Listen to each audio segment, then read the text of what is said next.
Video हेरिरहनुभएका सम्पूर्णमा नमस्कार। यो भिडियो स्पेशल ती साथीहरुका लागि हो जो चाहिँ बीबीएस थर्ड इयरको एक्जामको तयारी गर्दै हुनुहुन्छ।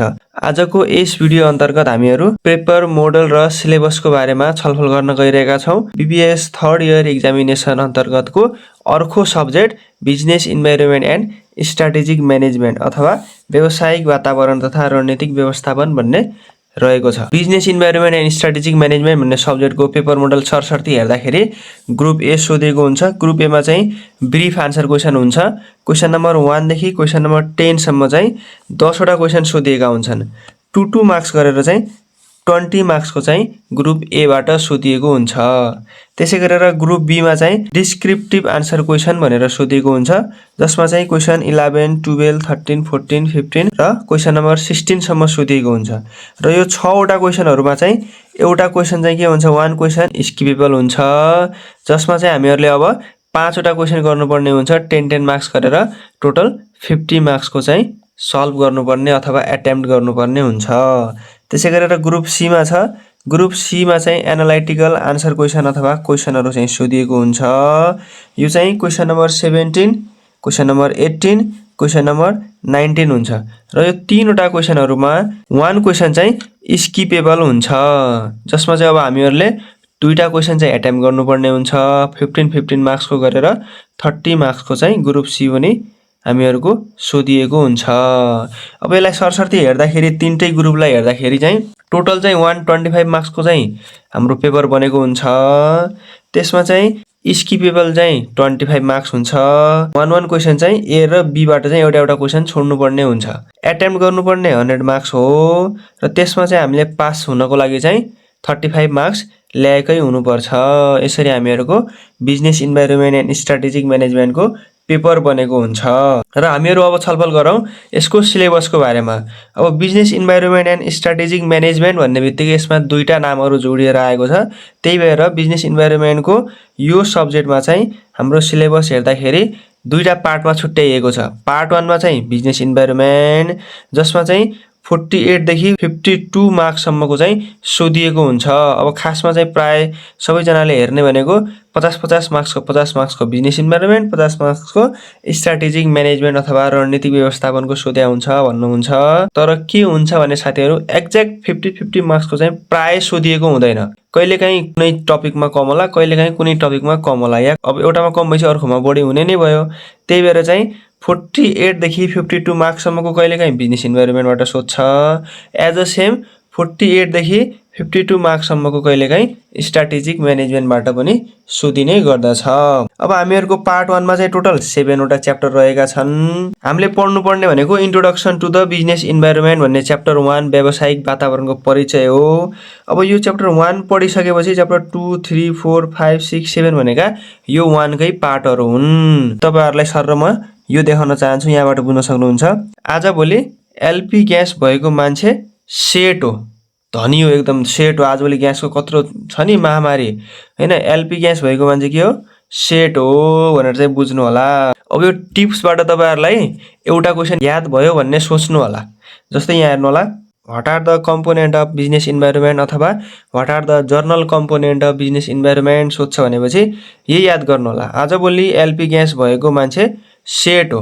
एल बाट लिगल इन्भाइरोमेन्ट, पी बाट पोलिटिकल इन्भाइरोमेन्ट, अनि एस बाट सोशियो कल्चरल इन्भाइरोमेन्ट, ई बाट इकोनोमिक इन्भाइरोमेन्ट, टी बाट टेक्नोलोजिकल इन्भाइरोमेन्ट भनेर चाहिँ सर र 3, 2, 5 वटा चाहिँ तपाईहरु यसरी याद गर्न सक्नुहुन्छ। अनि लास्टमा रहेको यो ग्यासको जी बाट चाहिँ तपाईहरुले ग्लोबल इन्भाइरोमेन्ट अथवा एसियन इन्भाइरोमेन्ट भन्ने यहाँ दिएको छ। यसरी सर तपाईहरुको च्याप्टरका नाममै के हुन्छ, what are the general component of the business environment अथवा एक्सटर्नल इन्भाइरोमेन्ट भनेर क्वेशन सोधेपछि एउटा आन्सर यही टपिकहरुमै छ। अब तपाईहरुले पोलिटिकल इन्भाइरोमेन्टको बारेमा पढ्नु पर्यो, त्यसका तत्त्वहरु के हुन्, त्यसका क्यारेक्टरिस्टिक कस्ता छन्, पोलिटिकल इन्भाइरोमेन्टले चाहिँ कसरी नेप्लिज बिजनेसलाई चाहिँ असर पारिरहेको हुन्छ, यति कुरा बुझ्ने हो। लिगल इन्भाइरोमेन्टले कसरी पारिरहेको हुन्छ, इकोनोमिकले कसरी, सोशियो कल्चरलले कसरी, टेक्नोलोजिकलले कसरी, एसियन र ग्लोबल इन्भाइरोमेन्टले चाहिँ नेपाली बिजनेसलाई चाहिँ अथवा नेप्लिज बिजनेस इन्भाइरोमेन्टलाई चाहिँ कसरी असर गरिरहेको हुन्छ। यो पोइन्ट चाहिँ सबैबाट तपाईहरुले सबै च्याप्टरबाट बुझ्नुपर्ने कुरा त्यही नै हो। बाँकी अरू कुराहरू अब सानातिना कुरा सोध्यो भने मेन बुझ्नुपर्ने अब्जेक्टिभ कुरा चाहिँ त्यही नै हो। अब त्यसै गरेर हामीहरू जाउँ पार्ट 2 स्ट्र्याटेजिक म्यानेजमेन्टमा। मैले अघि भने जस्तै पार्ट 2 बाट पनि तपाईहरुलाई 48 देखि 52 मार्क्ससम्मको सोध्ने गर्दछ। स्ट्र्याटेजिक म्यानेजमेन्ट अथवा रणनीतिक व्यवस्थापन। अघि हामीले बाह्य वातावरणको बारेमा पढ्यौं, बिजनेस व्यवसायको। अब हामीहरू स्ट्र्याटेजिक म्यानेजमेन्ट व्यवस्थापकीय अथवा रणनीतिक व्यवस्थापनको बारेमा यो 6 वटा च्याप्टर अन्तर्गत पढ्छौं। च्याप्टर 8 मा छ इन्ट्रोडक्सन टु स्ट्र्याटेजिक म्यानेजमेन्ट, 9 मा छ external environment and industry analysis गर्ने, बाह्य वातावरण तथा उद्योग विश्लेषण गर्ने, त्यो सम्बन्धी हामीहरू त्यो च्याप्टर अन्तर्गत पढ्छौं अथवा त्यो युनिट अन्तर्गत पढिरहेका हुन्छौं। अनि युनिट 11 अन्तर्गत चाहिँ स्ट्र्याटेजी फर्मुलेसन, रणनीति तर्जुमा कसरी गर्ने भन्ने कुरा प्रोसेसहरु चाहिँ प्राय सोधिरहेको हुन्छ। स्ट्र्याटेजी इम्प्लिमेन्टेसन, अब त्यो रणनीति चाहिँ कसरी कार्यान्वयन गराउने भन्ने कुराहरु यहाँबाट सोधिएको हुन्छ।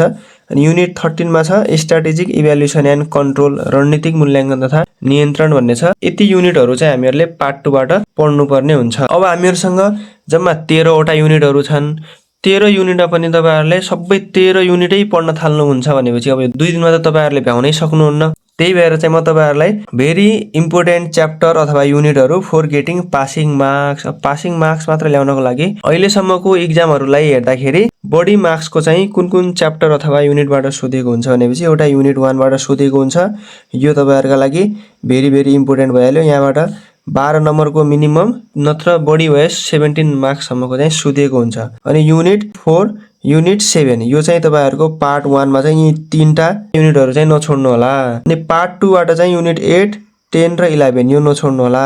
अनि पार्ट 1 को लागि भेरी इम्पोर्टेन्ट युनिट 1 भए जस्तै पार्ट 2 को लागि चाहिँ भेरी इम्पोर्टेन्ट युनिट 11 हो। यो चाहिँ राम्रोसँग पढिहाल्नु होला। अब 13 वटा युनिटहरुमा तपाईहरुले यी 6 वटा युनिटहरुलाई मात्र फोकस गरेर बढी हेर्नुहुन्छ भने पनि कमसेकम तपाईहरुको यो आधारमा चाहिँ नम्बरहरु आउन सक्छ। जस्तै युनिट 1 बाट मिनिमम 12 बढी भए 17 मार्क्स सम्म सोध्न सक्छ। अब सबैभन्दा 10 गरे पनि 60 मार्क्स सम्मको चाहिँ यहाँबाट फस्ने नै हो। यो चाहिँ हामीहरुको business environment and strategic management भन्ने सब्जेक्टको चाहिँ सिलेबस र पेपर मोडल रहेको छ। यसलाई नै आधार बनाएर यी च्याप्टरहरुलाई, यी युनिटहरुलाई नै मेन फोकस गरेर तपाईहरुले business environment and strategic management भन्ने सब्जेक्टको सर्ट टाइम पिरियडमा प्र्याक्टिस गर्नुहुन्छ भनेपछि मजाले नै पास मार्क्स ल्याउन सक्नुहुन्छ।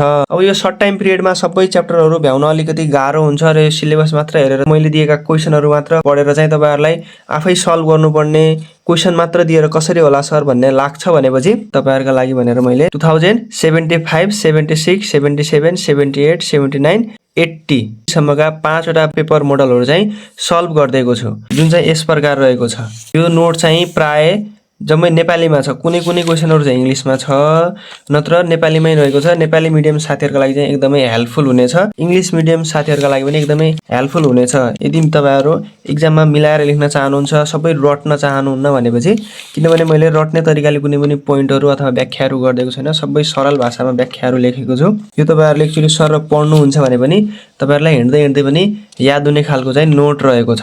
र यो पीडीएफ नोट चाहनुहुन्छ भनेपछि चाहिँ यो नम्बरमा चाहिँ तपाईहरु टेक्स्ट गर्नु होला, तपाईलाई चाहिँ पीडीएफ नोट मिल्ने छ। अनि यो नोट बापत चाहिँ तपाईहरुलाई केही कस्ट लाग्ने छ, त्यसको बारेमा पनि तपाईहरु यो नम्बरमा सम्पर्क गरेर नै बुझ्न सक्नुहुन्छ। अब हामीहरु अर्को भिडियोमा यो 2082 मा आउन सक्ने इम्पोर्टेन्ट क्वेशनहरु चाहिँ लिएर आउने छौं। दिनजेल सम्मको लागि स्टे कनेक्टेड। थ्यांक यू, नमस्कार।